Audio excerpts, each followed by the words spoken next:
Hi besties, welcome back to my channel. So TLC is really zeroing in on Kody's anger. Like, his anger is supposedly the reason all of his ex-wives walked away.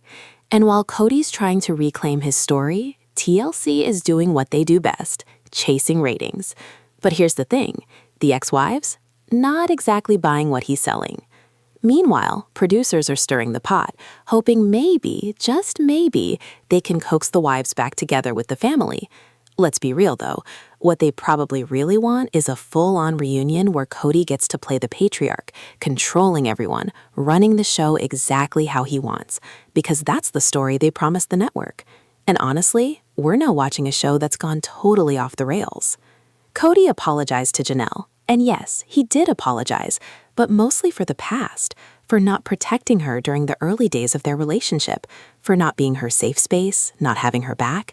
Essentially, he pinned all the blame on the early years and on his struggles juggling relationships with Meri and Janelle. And of course, he also blamed Meri for being mean to Janelle. What he didn't do? Take any real accountability. No responsibility for how he brought Janelle into the family. No responsibility for abandoning the family for weeks on end while he traveled, hustled, and left the wives with maybe a can of beans. And we all know he wasn't planning to support them properly. For 15 years, Kody and Robyn have ruled their little kingdom, treating everyone else like they were always in the wrong, while they played king and queen. Even the kids noticed. They asked questions. They saw the distance in Flagstaff, the separations, the struggles. It wasn't just about individual relationships, it was about the culture in the family. And in Vegas, well, it was obvious to them that Kody and Janelle weren't as close anymore. That's how the world saw it too. I worry. I really do. And I know, some people might think, forget them. But I can't help it. I do worry. That's why I don't want anyone to downplay the sacrifices Meri has made. And don't even start with the idea that Robyn's been promoted or elevated somehow. Honestly, that's my biggest concern, that somehow it will look like Kody and Robyn forced me into abandoning her. You told me to step away, Kody. You know why. And this is exactly why we need to go talk to Nancy, because I'm not here to perform or repeat lines I've rehearsed. Marriage doesn't come with an instruction manual for midlife crises. And let's be honest, sometimes life throws you into one whether you're ready or not. Her daughter leaving the nest, it changes everything. We deceived each other about the nature of our relationship. The damage done was so deep that reconciliation isn't on the table. But we are accountable to God, not to this church or all the drama that comes with it. So I'm letting Meri do her thing. If I stayed angry at her, it would just spark fights. I needed space. Her stepping away was necessary because it took her a long time to truly understand that. Now, the problem with Kody and Robyn? We've been watching for 15 years. We've seen the patterns. We saw what happened when Robyn forced the divorce, or more accurately, when they forced the divorce, coming up with some convoluted story that it was all about the kids. They even manipulated Meri into thinking it was her idea, when it clearly wasn't. And after the divorce, Meri was abandoned. Promises were made that were broken. Even Janelle saw the red flags. She worried about how things would change, how Robyn might get promoted or gain more control. She was concerned about fairness, financially and otherwise. And sadly, she was right. For 8 years, Kody and Robyn led Meri on, convincing her that if she just held on a bit longer, things would improve. Meanwhile, Kody said awful things about Meri, claiming he didn't consider himself married to her.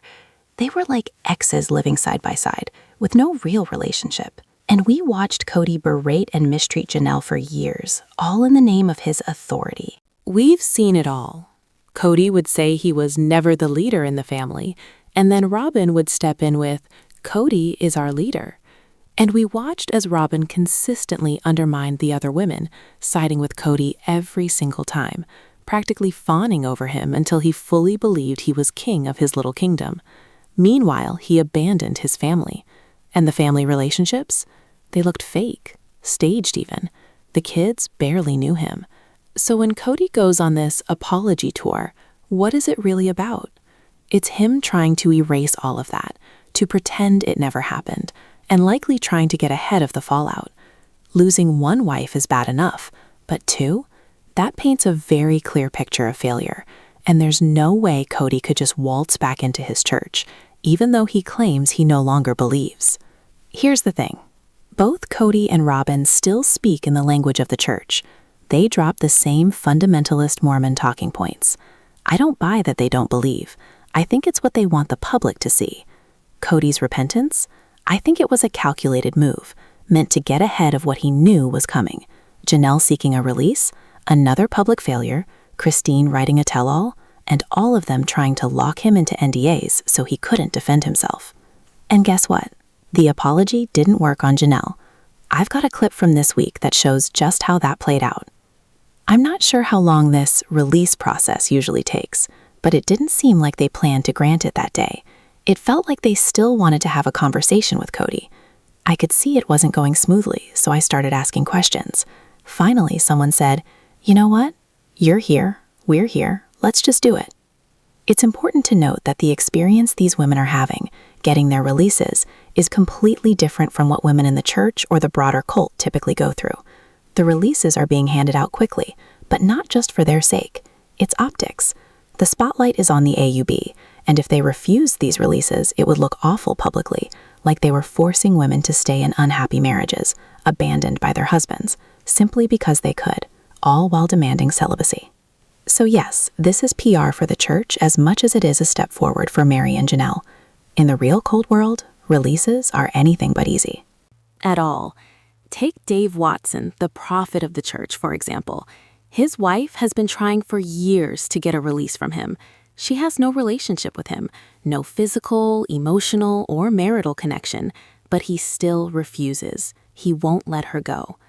So Janelle and Meri, they're actually benefiting from the publicity. The AUB leaders don't want to look controlling, so granting these releases works in their favor. They also see Kody as a failure, a public embarrassment, and secretly, they despise him, even though they're basically the same kind of people. That day, Kody got the release granted. I walked out single, and it felt weird. I mean, call him, text him, dare him even, to have a conversation. You could even tell him, hey, I need to talk about ending this marriage. And yes, Meri actually gets her release the very same day she requested, which is extremely unusual. Then she encourages Janelle to contact the leaders for her own release. From the outside, it's heartbreaking. A woman can be so brainwashed by this group that it twists her sense of reality. The group psychologically and spiritually manipulates women, convincing them that mortal humans have the authority to decide who someone will be with in heaven. That's not how Christian heaven is supposed to work, yet they weaponize this eternal promise to keep women trapped in unhappy marriages.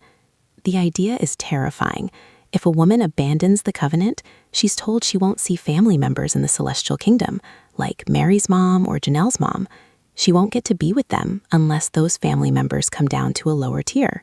It's a cruel way to use spirituality as a tool for control, promising the women they'll see their loved ones again only if they stay.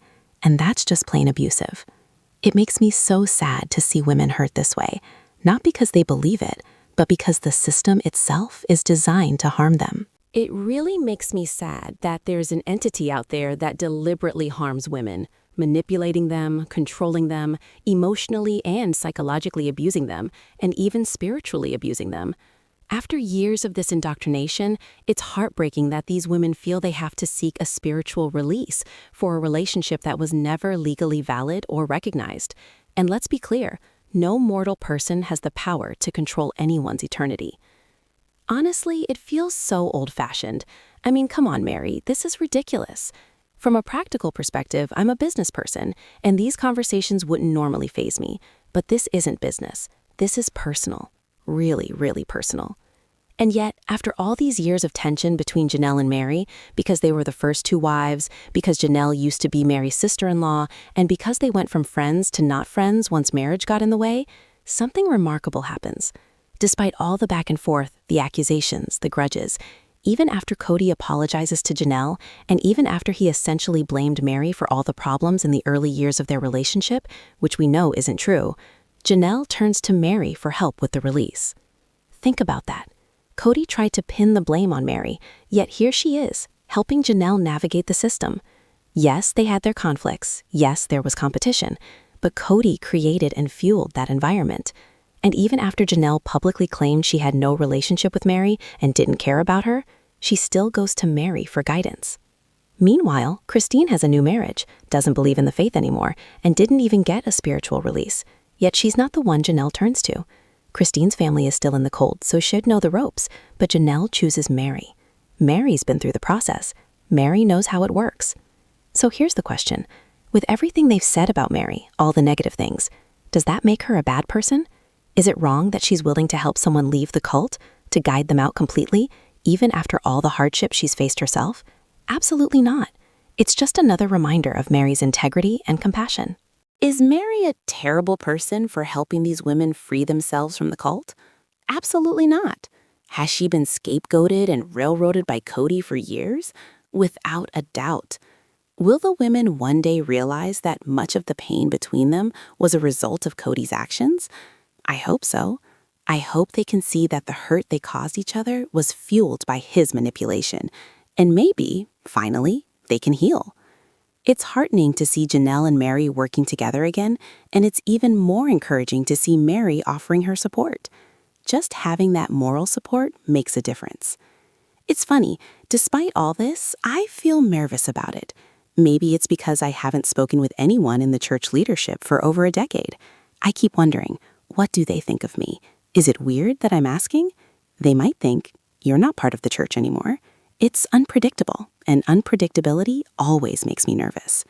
And yet, after all these years of feuding between Janelle and Meri, they team up, again, to take Kody and Robyn down. Nothing could infuriate Robyn more than Kody getting yet another release. Robyn, who cloaks herself in piety, acting above everyone else, now sees her so-called kingdom crumble. In their delusional little world, she and Kody are suddenly just like everyone else. No better, maybe even worse. And it's Meri and Janelle once again joining forces. They teamed up over Coyote Pass, and now here they are. Of course, we all know Kody will try to twist things, shifting blame onto Janelle, trying to make it seem like she's scheming against Meri.